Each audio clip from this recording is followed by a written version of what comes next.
आप सभी ने जो मुझे जन्माष्टमी पर अपनी पिक शेयर की थी, फ़ोटो शेयर की थी, वो मैंने इस वीडियो में शेयर की है आप सभी लोगों की भेजी हुई मेरे व्हाट्सएप पर। तो आप सभी लोग बिना वीडियो स्किप करे अपने ठाकुर जी की फ़ोटोज़ जन्माष्टमी की देख सकते हैं। जय श्री राधे, जय श्री कृष्णा, राधे राधे। कैसे हैं आप सब लोग? आशा रखती हूँ अच्छे ही होंगे। तो स्वागत करती हूँ आप सभी लोगों का लड्डू गोपाल जी की सेवा ज्ञान भक्ति चैनल में। आज के इस वीडियो में हम जानेंगे अजय एकादशी के बारे में। अजय एकादशी पड़ रही है 15 अगस्त शनिवार को। ठीक है, तो अजय एकादशी पर भगवान विष्णु और माँ देवी लक्ष्मी का विशेष आशीर्वाद हमें प्राप्त होता है और इनकी पूजा करने का विधान होता है। तो भाद्रपद मास की कृष्ण पक्ष की एकादशी को अजय एकादशी के नाम से जाना जाता है। अजय एकादशी पर भगवान विष्णु की पूजा अर्चना करने से देवी लक्ष्मी का आशीर्वाद प्राप्त होता है। इस बार 15 अगस्त को पड़ रही है। तो अब हम जानेंगे कि इसकी पूजा कैसे करें, व्रत की विधि क्या है और जो पारण का समय है वो सब चीज़ें। आप सभी जानते हैं कि एकादशी कोई भी हो, व्रत का जो नियम है, पालन है, वो हमें करने ही होते हैं। और व्रत के दौरान हमें कई बातों का ध्यान रखना होता है, यानी कि दशमी तिथि से ही व्रत आरंभ हो जाता है। एक तरीके से सात्विक भोजन हमें करना होता है एक दिन पहले से ही।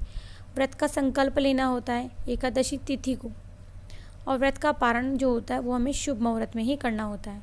कई लोग पारण नहीं जानते हैं, तो व्रत का पारण होता है एकादशी के अगले दिन।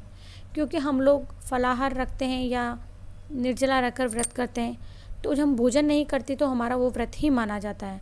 उसको अगले दिन मुहूर्त में हमें खोलना होता है। एकादशी व्रत की जो पूजा विधि है, आप सभी जानते हैं कि सुबह में जल्दी उठकर स्नान करना होता है, साफ़ कपड़े पहनने चाहिए, विष्णु भगवान की ध्यानपूर्वक पूरे विधि विधान से पूजा करनी चाहिए। सबसे पहले तो पूर्व दिशा की तरफ एक पाटा बिछाएं, पीला कपड़ा बिछाएं, भगवान विष्णु का कोई भी फ़ोटो चित्र अगर आपके पास में है वो स्थापित करें। स्थापित करने के बाद में धूप दीप जलाएं और मिट्टी का कलश अगर आप चाहें तो स्थापित कर सकते हैं। किसी भी धातु का आपके पास है, यानी कि तांबे का, पीतल का, अगर वो कलश है तो आप वो भी स्थापित कर सकते हैं। भगवान विष्णु को पीले रंग के फूल और पीले रंग का मिष्ठान ज़्यादा प्रिय होते हैं। कोशिश करें अवेलेबल हो पाए तो आप वही उन्हें चढ़ाएं, नहीं है तो कोई बात नहीं। भगवान को फल फूल, पान, सुपारी, नारियल, लौंग आदि अर्पण करें और स्वयं भी कोशिश करें कि पीले रंग के वस्त्र धारण कर सकें। नहीं भी हैं तो कोई बात नहीं है। भगवान विष्णु के मंत्र का जाप करें 108 बार। पूरा दिन निराहार रहकर शाम के समय अजय एकादशी की व्रत कथा सुने या सुबह में सुने। फलाहार करें। शाम के समय भगवान विष्णु के प्रतिमा जहाँ आपने पूजा अर्चना की है उनके सामने एक गाय के घी का दीपक जलाएं।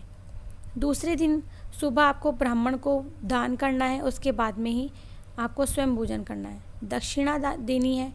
अगर ब्राह्मण को नहीं दे सकते तो कोशिश करें आप किसी भी ज़रूरतमंद को एक समय का भोजन दें। ठीक है। अजय एकादशी पर हमें क्या क्या सावधानियाँ बरतनी है? वैसे तो प्रत्येक एकादशी पर हमें सावधानी बरतनी होती है। तो घर में अगर आपके यहाँ एकादशी की पूजा है तो किस बात का ध्यान ज़्यादा रखना है? सात्विक विचार मन में रखने हैं, सात्विक भोजन हमें बनाना है, रसोई हमारी सात्विक और स्वच्छ होनी चाहिए, प्याज लहसुन का भोजन घर में नहीं बनना चाहिए और ना ही चावल बनाने चाहिए। सुबह और शाम घर में पूजा हो। साथ ही में जब भी पूजा करें तो साफ़ सुथरे कपड़े पर आसन पर बैठकर पूजा करें और साफ़ सुथरे वस्त्र धारण करें।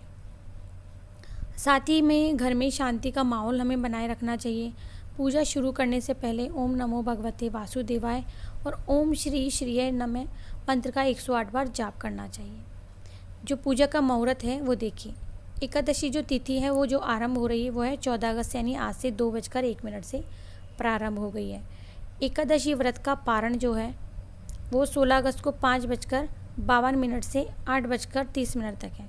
एकादशी तिथि का जो समापन हो रहा है वो है 15 अगस्त को 2:20 पर। ठीक है।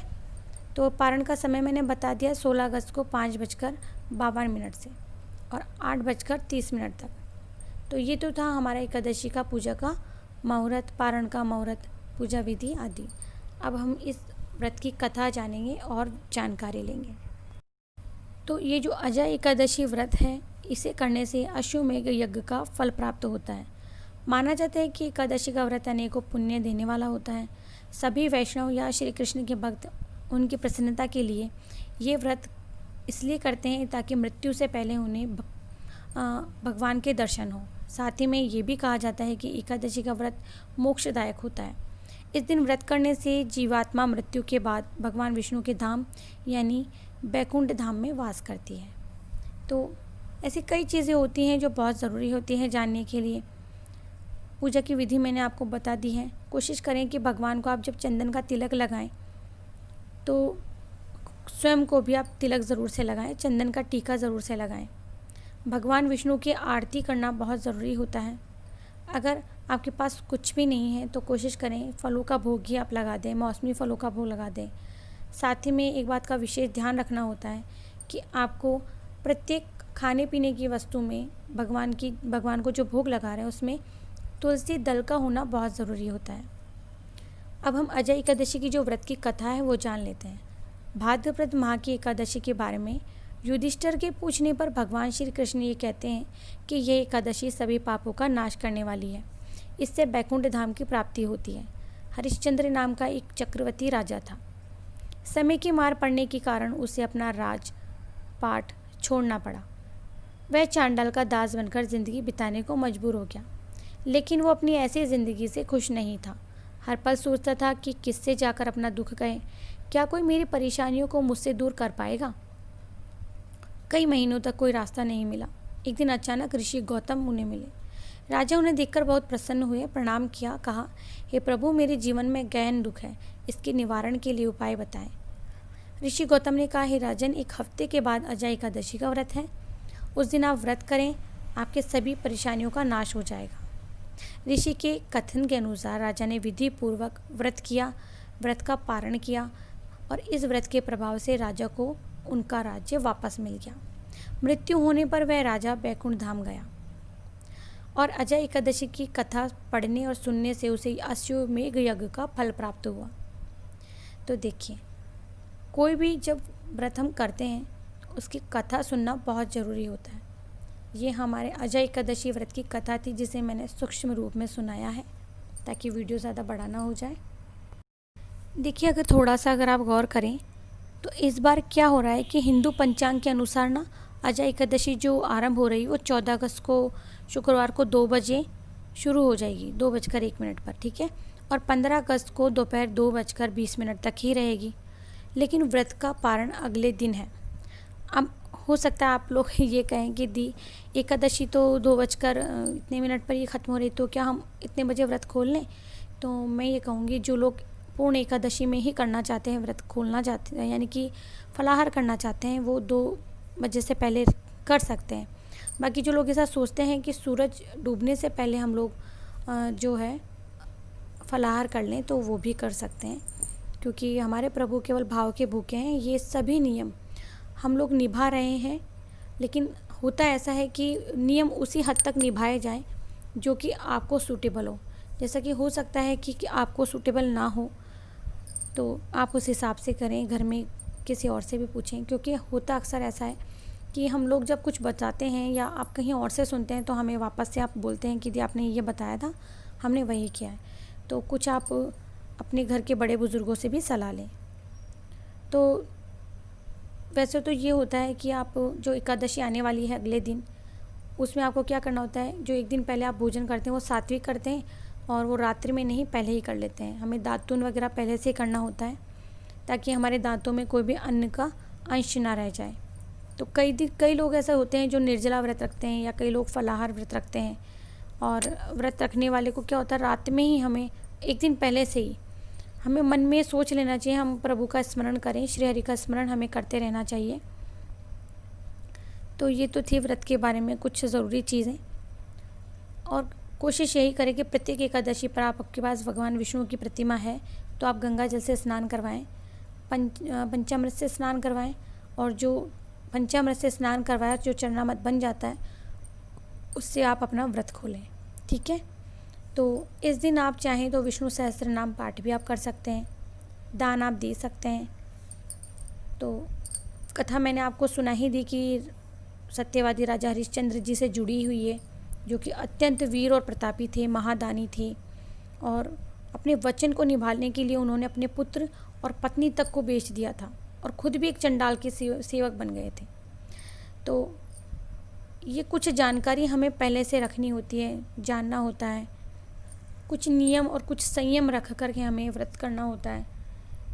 तो बात बस यही आती है कि जब हम ऐसे कोई भी ग्रंथ पढ़ते हैं, किताबें बुक्स वगैरह पढ़ते हैं, तो हमें धीरे धीरे जानकारी होती जाती है। तो कथा मैंने आपको बता दी है, सारी कथा सुना दी है मतलब। और अगर कुछ पूछना हो तो आप कमेंट सेक्शन में भी पूछ सकते हैं मुझसे। अब देखिए, सभी लोग ये कहते हैं कि ये ना जो एकादशी पर जो नियम होते हैं वह बताइए।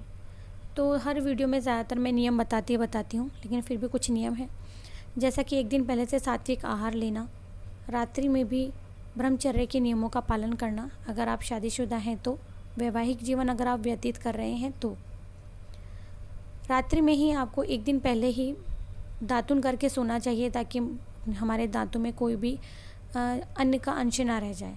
सुबह में हमें जल्दी ब्रह्म मुहूर्त में उठकर स्नान करना चाहिए। ब्रह्म मुहूर्त 4 बजे शुरू होता है, ठीक है। दूसरा, घर में जैसे कि झाड़ू वगैरह जो भी आपको करना है, मतलब जो ज़्यादा सफाई का कार्य होता है वो एक दिन पहले कर लेना चाहिए। अगले दिन हमें फ़र्श धोने से अच्छा है कि पोंछा लगा लें, क्योंकि कहा जाता है कि एकादशी के दिन फ़र्श नहीं धोया जाता है। इसकी वजह क्या है वो मैं बताती हूँ आपको। ऐसा बोला जाता है कि जब फ़र्श वगैरह धोएंगे, कई जो छोटे छोटे चींटी वगैरह हैं वो मर जाते हैं। तो जब हम झाड़ू लगाने के साथ में जो पोंछा लगाते हैं तो बहुत कम ऐसे चांस होते हैं कि कोई जीव वगैरह आता है, और जब हम फ़र्श धोते हैं तो ऐसा ज़्यादा चांस रहता है। बाकी तो हमारे यहाँ तो ऐसा माना जाता था कि एकादशी के दिन बिल्कुल पोंछा भी नहीं लगाया जाता था और झाड़ू भी नहीं लगाई जाती। लेकिन जैसा कि देखिए, आधुनिक युग है और साफ़ स्वच्छता भी बढ़ती जा रही है, तो कई लोग ये चीज़ें नहीं भी मानते हैं। तो कम से कम कोशिश करें कि फ़र्श ना धोएं, पोंछा आप लगा सकते हैं। मंदिर जो है हमारा, वहाँ अगर हमारे विग्रह हैं तो एकादशी के दिन संपूर्ण जो विग्रह होते हैं हमारे, उनको आपको पंचामृत अभिषेक कराना चाहिए। और कोशिश ये करें कि जैसे कि अगर आपके पास विष्णु जी की प्रतिमा है, फ़ोटो चित्र है, तो अगर आप एकादशी का व्रत नहीं भी रख रहे हैं तो जो पूजा है वो आप कर सकते हैं। विधि विधान से पूजा करने का मतलब होता है कि उनकी फ़ोटो चित्र को अगर आपके मंदिर में आसन पर है, विराजमान है, तो कोई बात नहीं, आप वहाँ भी पूजा कर सकते हैं। अगर नहीं आप विधिवत करना चाहते तो एक पाटे पर आप पीला कपड़ा, लाल वस्त्र बिछा करके पूजा कर सकते हैं। पूजा में कोशिश ये करें जब आप फ़ोटो चित्र रखें तो पहले वहाँ कुछ दाने गेहूँ या चावल के, क्योंकि एकादशी है तो चावल यूज़ नहीं ले सकते हैं, तिल के आप डाल दें। वैसे भी कहा जाता है कि विष्णु भगवान की पूजा में चावल का प्रयोग नहीं होता है। तो ये सब तो अलग अलग धारणाएँ, अलग अलग मान्यताएँ हैं, लेकिन ठीक है, अगर नहीं होता, अगर आप लोग भी नहीं मानते हैं तो ना करें। वैसे चावल का प्रयोग नहीं होता है, क्योंकि एकादशी आती है तो एकादशी पर चावल को हम छूते भी नहीं हैं, अन्न भी नहीं छूते हैं। घर में खाना वाना बनाते हैं लेकिन पूजा पाठ के नाम पर नहीं लेते हैं काम में। तो ये ज़रूरी जो चीज़ें थी मैंने आपको बता दी है। तो अगर आप लोगों को वीडियो पसंद आता है तो प्लीज़ वीडियो को लाइक करें, चैनल को सब्सक्राइब करें, जानकारी को ज़्यादा से ज़्यादा शेयर करें। मिलते हैं नेक्स्ट वीडियो में कोई भी प्यारा टॉपिक लेकर के। तब तक के लिए जय श्री कृष्णा, राधे राधे।